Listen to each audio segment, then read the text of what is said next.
Sir जी, स्वागत है हमारे YouTube चैनल पर आपका। जो भी दर्शक आपको पहली बार देख रहे हैं, थोड़ा सा उनके लिए एक छोटा सा परिचय दीजिए। अपना फार्म कहाँ पर है और कोई कैसे आ सकता है? जी नमस्कार। सबसे पहले तो आप इतनी दूर चल के हमारे फार्म पर आए तो आपका स्वागत है। जी और आपके सभी व्यूअर्स जो YouTube फैमिली है, Facebook फैमिली है, उन सभी को मैं तहे दिल से उनका हार्दिक अभिनंदन करता हूं। जी जी और हमारे फार्म पर आने के लिए, वैसे हमारा गांव रोल, तहसील जायल, जिला नागौर, राजस्थान के अंदर स्थित है। जी और रोल से जो डीडवाना रोड है, नागौर डीडवाना रोड, उस रोड के ऊपर ही हमारा गाँव है और ऑन रोड ही हमारा फार्म है। बिल्कुल। यहाँ से 100 मीटर दूर है रोड, आपने देखी है। रोल से 3 किलोमीटर डीडवाना की तरफ ऑन रोड फार्म है। जी और वैसे लोकेशन में प्रेम एग्रो फार्म से सर्च करते हैं तो डायरेक्ट यहीं मिलती है। बहुत अच्छा। मैं पिछले 3 सालों से आपके फार्म पर आ रहा हूँ और हर साल कुछ ना कुछ मुझे नया अपडेट देखने के लिए ज़रूर मिलता है, जी सर। क्योंकि आप लगे रहते हैं जी और कुछ ना कुछ हमारे किसानों को भी उससे सीखने के लिए मिलता है। सर, इस बार क्या अपडेट है और क्या जानकारी इस बार साझा करने वाले हैं, ये थोड़ा सा बताएं। जी, इस बार सर हमने पिछली बार NLM में अप्लाई की थी। जी आप पिछली बार आए उसके बाद हमने अप्लाई की थी। जी जी तो अब हमारा प्रोजेक्ट पास हो गया, हमारा लोन हो गया। मतलब NLM एक भारत सरकार की स्कीम है, नेशनल लाइव स्टॉक मिशन। जी तो उसके तहत हमारा 300 बकरी का प्रोजेक्ट हमने लगाया। वो सक्सेसफुल हो गया, मतलब पास हो गया। अब जैसे फसल अभी खड़ी है, थोड़ी फसल पकने के बाद जब यहाँ जगह बड़ी चाहिए होगी तो फसल काट के फिर यहाँ नया शेड बनाएंगे। तो वो उसके बाद में आपको फिर आमंत्रित करेंगे, फिर आप आओगे, फिर अच्छा वीडियो बनाएंगे। तो दर्शक जैसे देख सकते हैं कि NLM से पास हुआ है, तो सर इसी से शुरू करते हैं, फिर अपन फार्म के अंदर चलेंगे। जी सर।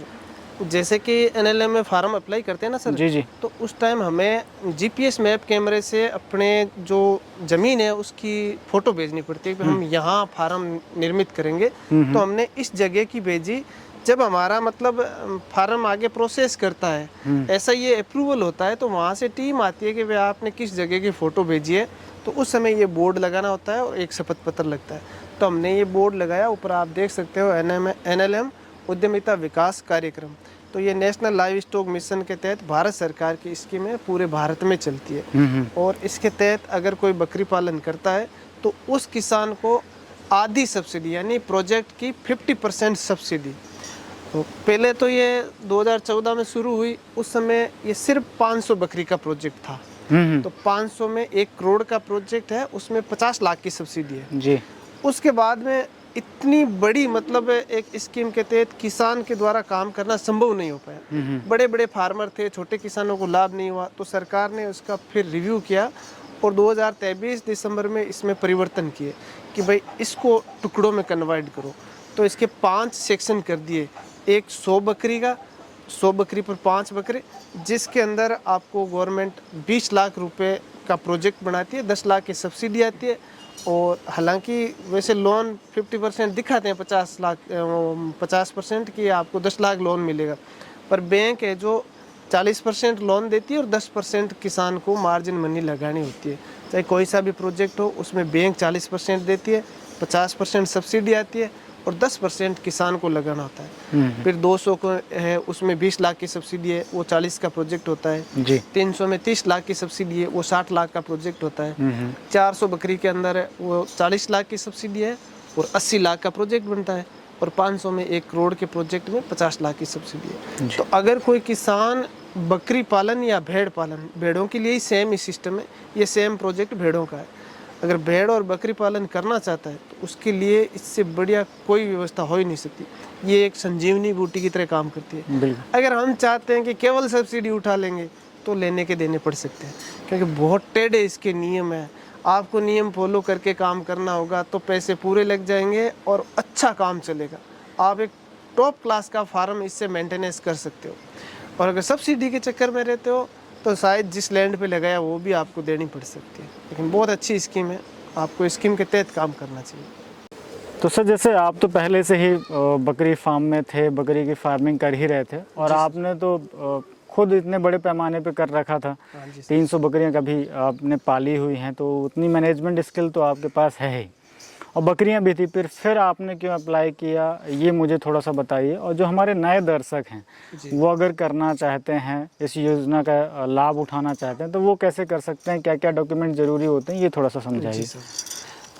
तो एक तो ये मैंने क्यों किया वो बताऊं कि इसमें सीधी सी बात है, गवर्नमेंट का प्रोजेक्ट है और खूब पैसे गवर्नमेंट देती है, तो व्यवस्थाएं बहुत अच्छी कर सकते हैं हम और अच्छी से अच्छी ब्रीड को हम पाल सकते हैं। बहुत वैसे ये ब्रीड इम्प्रूवमेंट की स्कीम है, नस्ल सुधार की, तो हमें पहले से हम तो नस्ल सुधार पर ही हैं। आप पिछले 3 साल से वीडियो बना रहे हो, देख रहे हो, हम अपने स्तर पर जैसे हमसे कंट्रोल हो रही है वैसी व्यवस्था कर रहे हैं। जब सरकार पैसे देगी तो व्यवस्था हम और अच्छी कर सकते हैं, उच्चतम लेवल की कर सकते हैं। मतलब बिल्कुल इतने पैसे देती है और उसमें 50% सब्सिडी है, तो भरने तो आधे ही हैं। जो आधे पैसे हैं उनका ब्याज भी तो मतलब 11-12% ही लगना है, तो ब्याज भी कम है और पैसे खूब देती है, तो काम की सुविधा रहेगी। हर आदमी कोई भी काम करता है, वो सबसे बड़ी चीज पैसा ही होती है। जी बिल्कुल। तो पैसे गवर्नमेंट देगी तो काम अच्छे ढंग से होगा। अब रही बात नए किसानों की, तो स्कीम ही नए किसानों के लिए है। पहले कोई फार्मिंग कर रहा है, मेरे पास 500 बकरी है, उससे गवर्नमेंट को कोई लेना देना नहीं है।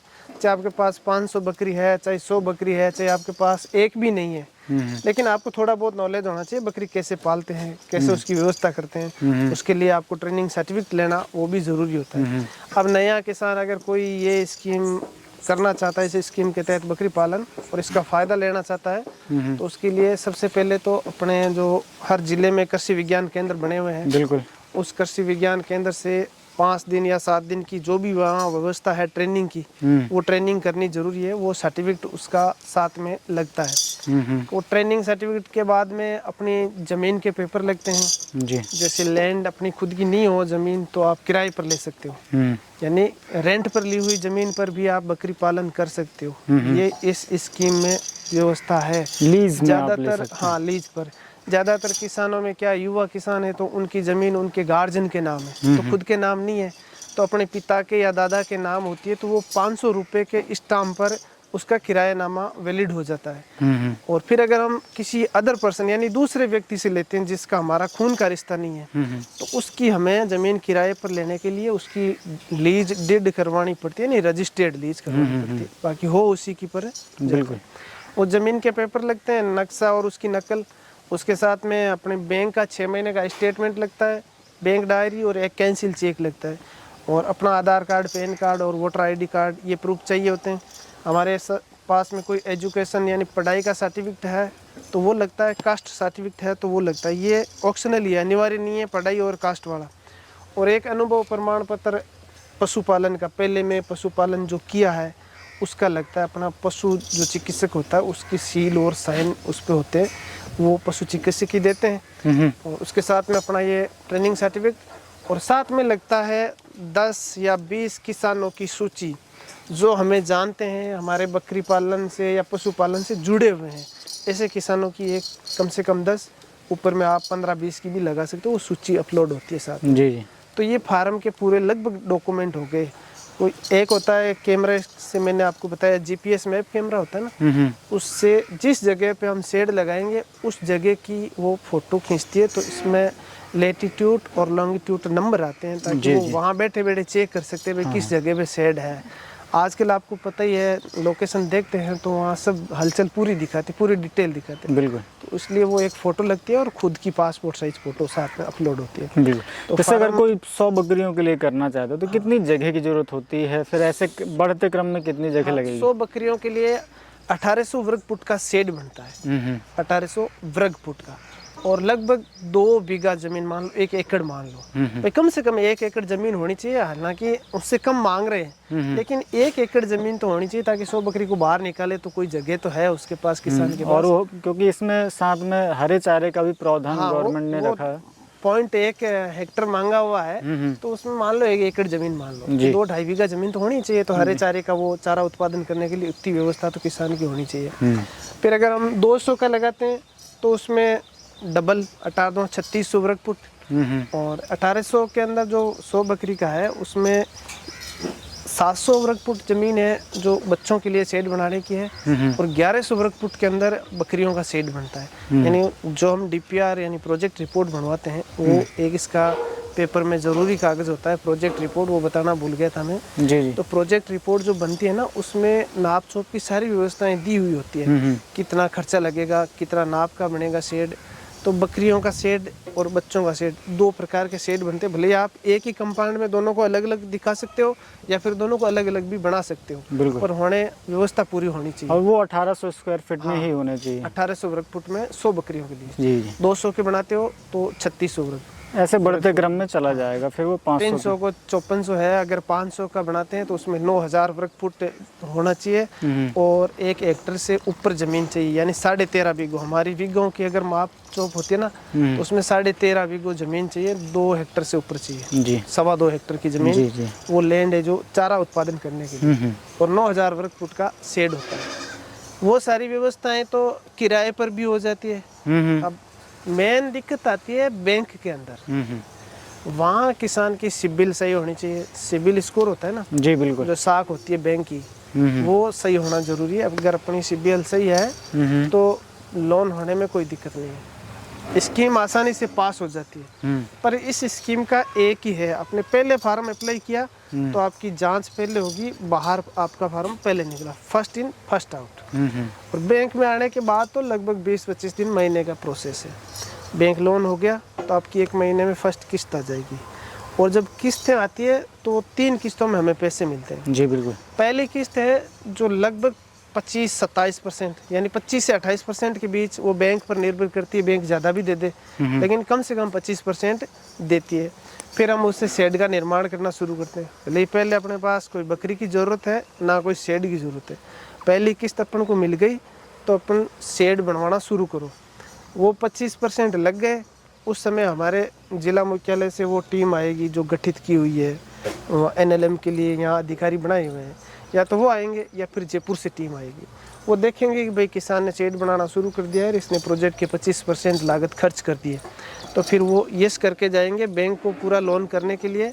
और सब्सिडी की 1 किस्त उस टाइम आती है, पहली किस्त आधी सब्सिडी आ जाती है, तो उस समय हमें प्रोजेक्ट का 75% पैसा मिल जाता है।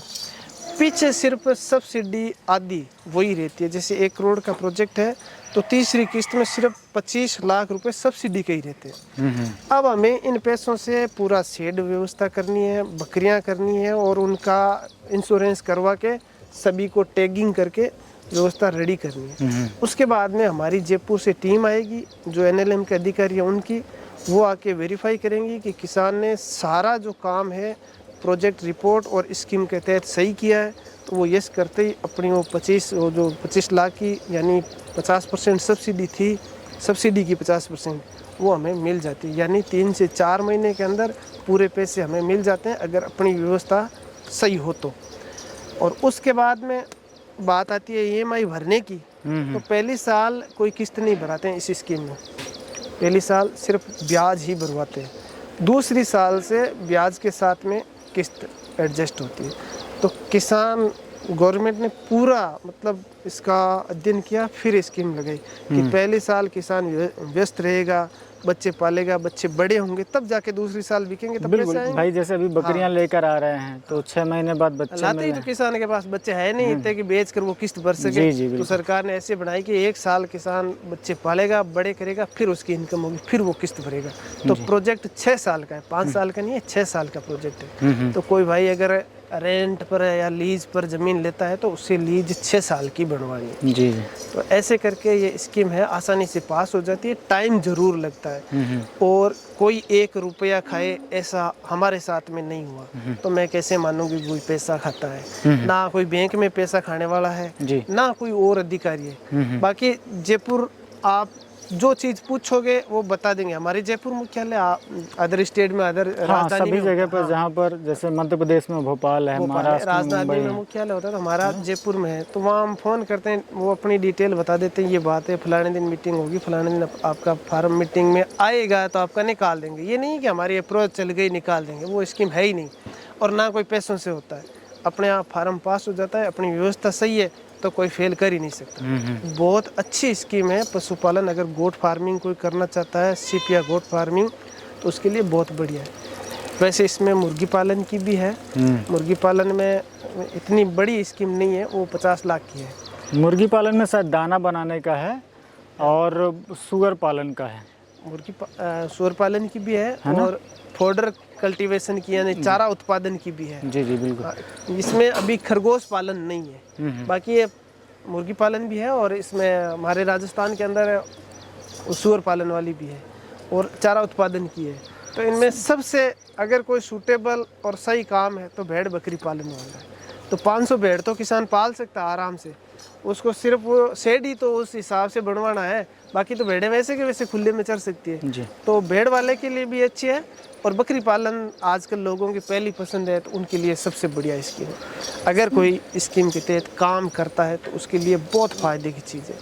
अगर सिर्फ हम सोचते हैं कि भाई केवल सब्सिडी उठा लेंगे फिर ये कर लेंगे वो कर लेंगे तो उनमें दिक्कत आएगी। आप फार्मिंग से जुड़े हुए हैं और हमारे जो दर्शक है वो जैसे आपने कहा उस बात का ध्यान रखेंगे। मैं अब एक प्राइमरी चीज़ जानना चाहूँगा कि देखिए लोग इसमें आ तो रहे हैं बहुत सारी जगह पर, हर एक राज्य पे अगर हम देखें तो बहुत सैकड़ों फार्म जो हैं वो खोल रहे हैं। जी जी। एक जो बेसिक चीज़ है उस पर लोग ध्यान नहीं दे रहे हैं, जी सर। स्किल्ड होना। तो आदमी का स्किल्ड होना कितना ज़रूरी है और किस प्रकार की जानकारी उसको स्वयं की होनी चाहिए, बकरी पालन में होनी चाहिए, ये थोड़ा सा आप बताएं। पूरा ही ज़रूरी है जी साहब। हम अगर लेबर के भरोसे कोई काम करेंगे तो वो केवल लेबर के भरोसे करेंगे तो सक्सेस हो ही नहीं सकता। खुद मालिक को पूरा नॉलेज रखना पड़ेगा।